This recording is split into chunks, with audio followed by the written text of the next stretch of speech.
Hi YouTube, if you are the founder who's doing the sales in your business, then your sales process is either the thing that keeps you stuck where you are or the things that allows you to explode your business and get to the next level of growth. Over the past 20 years, I've built and led sales teams that have generated over £185 million in revenue. And in this video, I'm going to show you the exact sales process that enabled to do that. I'm going to take it apart step by step and show you how you can build your own using the knowledge that I'm going to provide in this video. It's the same framework I applied at the Vocus Academy sales process, where we grew a sales team from a standing start to 1.2 million in a month in less than 10 months. And it's the same methodology that propelled that business from 40 million to 100 million in revenue before their exit. So if you've got prospects that you are speaking to and they're neither here nor there, or you're having lots of good conversations and then the prospects just give you silence, or you're having conversations and putting proposals through and then just hearing nothing back, then this is probably the most valuable video that you will watch this year. So why does a sales process matter? Simply put, if you're a founder, then generally you sell on product knowledge or deep expertise within your industry. And that's great. It means that you can probably get a few deals over the line. And certainly if something comes through a network or word of mouth or referral, then you've got a good chance of closing it just on your conviction and knowledge alone. But when you go outbound or you're trying to scale your business, and especially if you're trying to sell to cold traffic, then a lot of founders really struggle because that same level of expertise doesn't count when that prospect doesn't know who you are. When you're going out to cold traffic or when you're trying to scale a business, you have to be able to overcome and plug the gap that exists in terms of trust and credibility. When a prospect comes in from a network or referrals or knows who you are, there's a massive level of trust and credibility embedded. Yet when you go outbound, that's not there at all.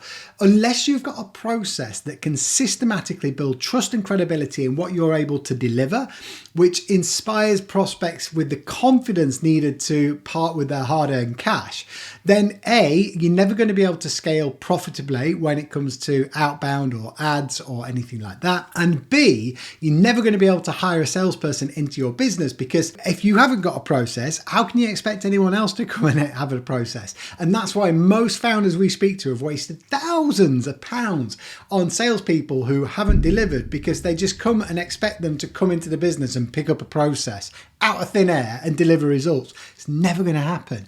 So that's why you need a sales process, and it's taking what your knowledge is, your deep expertise, and systemizing it in a way that uses content and a set process and takes a prospect through a very predictable journey from A, they don't know who you are, to B, I love you guys, please take my money. And that's what we're going to cover in this video. The difference between 50k a month and 5 million a month isn't anything other than process. That's all the business becomes as you're looking to scale. So that's what we're going to build in this video. Step one, when you're building a sales process, you need to focus on the customer first. So if you've got happy customers, the first thing that you should do is speak to those customers. You should be asking them why they used you, what they liked about you, what they were struggling with before, what they were concerned about before investing in your products and service. What was the transformation? What did it mean for them personally? What did it mean for their business? What would they say to anyone else coming on board with you? And what can you do to improve? You'll get amazing insights when you speak to your customers that you'll be able to use to forge sales and marketing processes after that. But more importantly, you'll also get case studies that you can use to show other customers who are thinking about coming on board that you can do the thing that you are saying you are going to be able to do. Talking to your existing customers is the highest leverage thing that you can. Even if you don't think people will talk to you or go on record, I would implore you, if you're a founder and you've got a collection of customers, ask all of them now if they would be open to doing a customer success interview. Bring them in, get them on a Zoom call, talk to them about what you deliver, the transformation, what they were struggling with. You'll get invaluable information that you can use as a case study. You'll also get insights you can use in your sales and marketing. And when you get a salesperson, you can show them the case studies where the prospects speak in their language about what you deliver for them. Win, win, win. So if you haven't done it already, speak to your customer.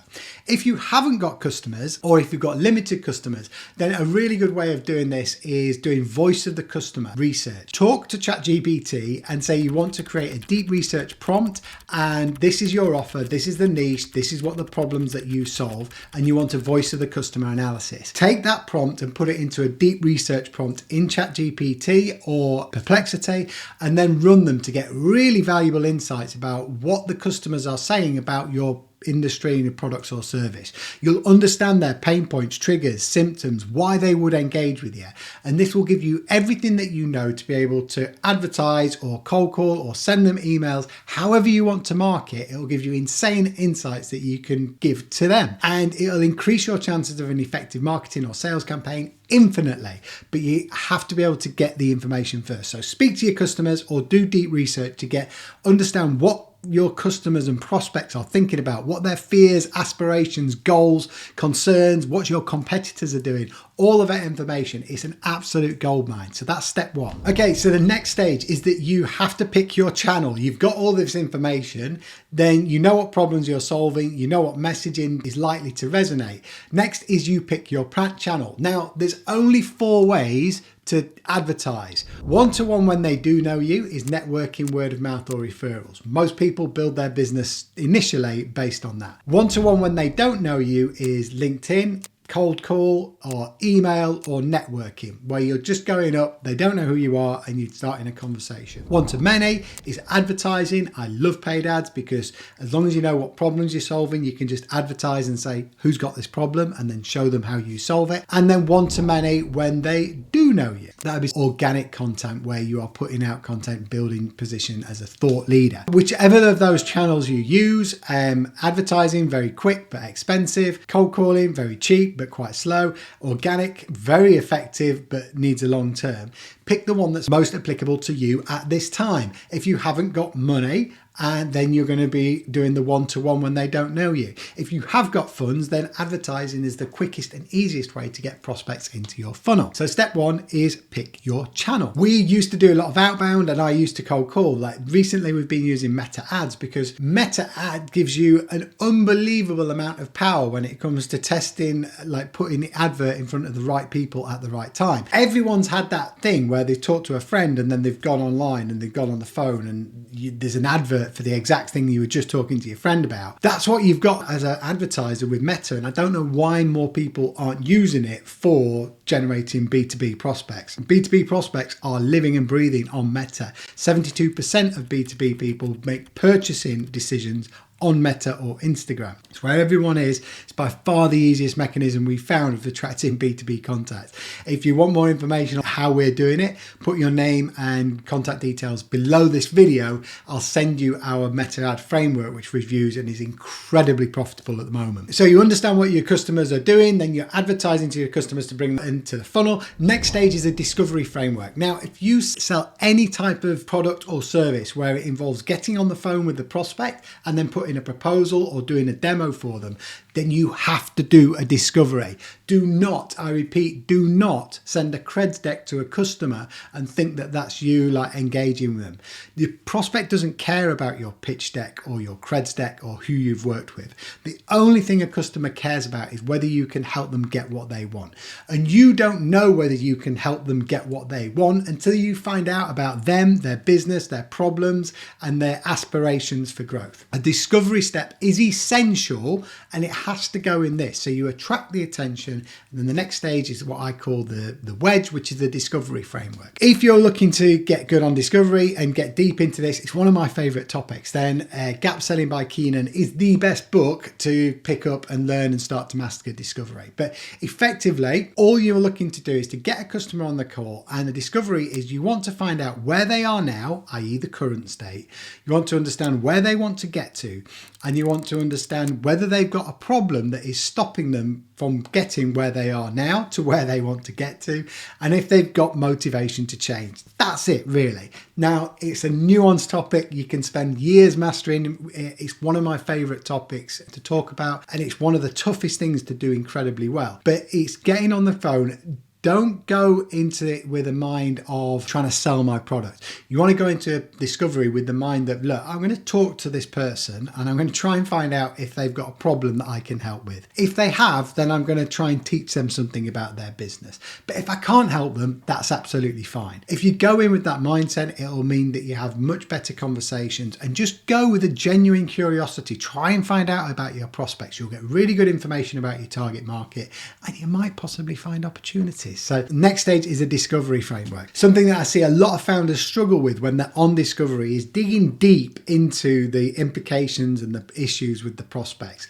And I see a lot of founders just shy away from asking questions about revenue or pricing or budget or things like that. One of the easiest tips for overcoming that, if you feel that you've got a mindset that prevents you asking that, is to use what I call humbling disclaimers, which are a concept developed by Thomas Friess, who wrote Question-Based Selling, which is one of the best standard sales books ever. It was written in like 1980s, but still stands true today with a lot of the methodologies.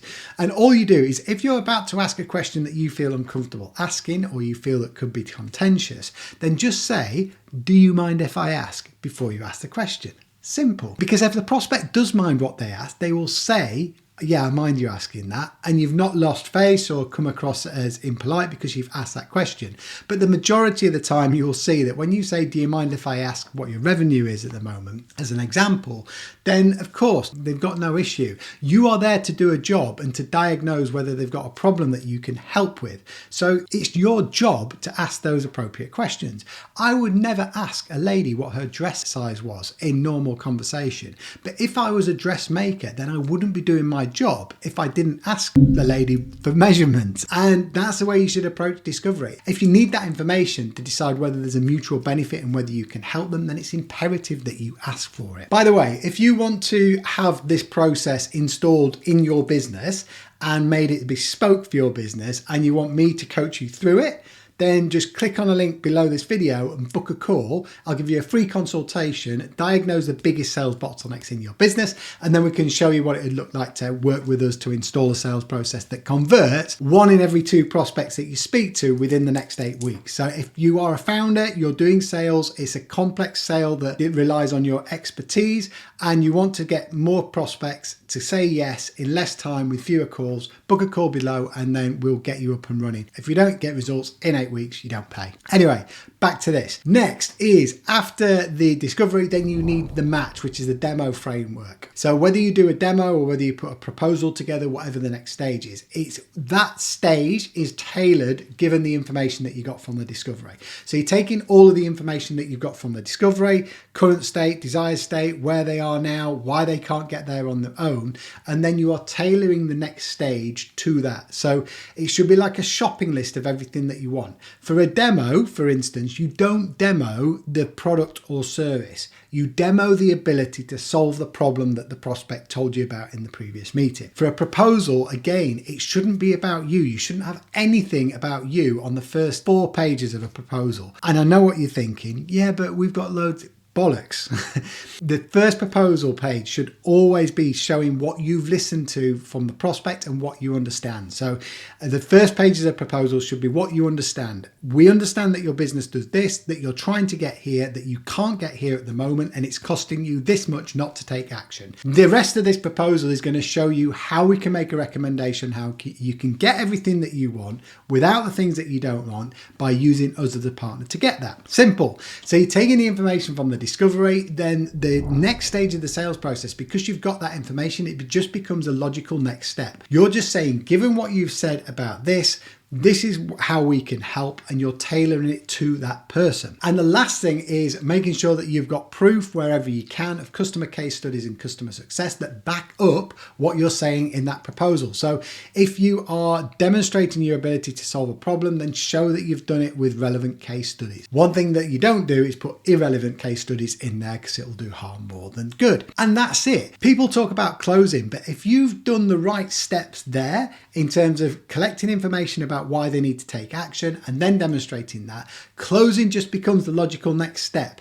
You should have preempted all the objections and reasons for the not doing it in the proposal framework that comes after. And there's another video on this online where I've talked through a proposal framework. Follow that. If you do that correctly and you do the discovery well and you know what problems you're solving, then you don't need to worry about closing, because people will want what you offer, and then make sense. All you'll need to do is say, given what we've talked about today, given the fact that you need to get here by X amount of date, and given the fact that we've walked you through this, can you see any reason why we wouldn't be able to get to the results? No. Is there anything that you feel that is missing from this proposal? No. Okay.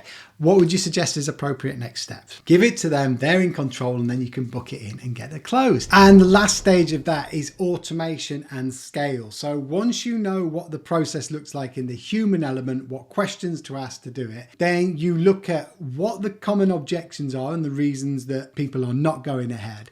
And all of the objections that you get in your sales conversations, you put those in sales content that you feed to your prospects before they show up to the first call.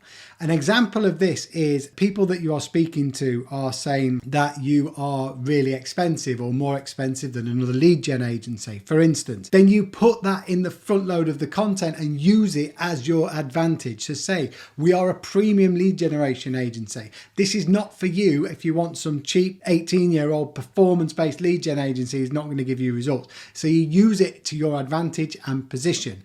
If you feel that you're losing deals to a competitor because of a weird feature, then again, you can put that at the front and you can address it head on. If you address your objection head on, then it nullifies that, so you can't get it later on in the sales process. Because if you've overcome something once and given them a logical explanation, saying, oh, but what about that thing you said that you told me back then, doesn't make any sense. So the more objections you can put at the front end of your sales process, the easier it is to close. And you use automation to make sure that that communication gets to them on a nurture sequence before you speak to that prospect. Also, you look at all the times where you've got social proof or case studies and use automation to make sure that you're bombarding the prospect with valuable content that delivers social proof that you are able to deliver on the thing that you say you are going to deliver on. You want to be focused as a founder on the high leverage activities, which is speaking to the prospects and getting the information required. All of the other stuff you want to make sure that you can automate. And the last tip is always make sure your calls are recorded.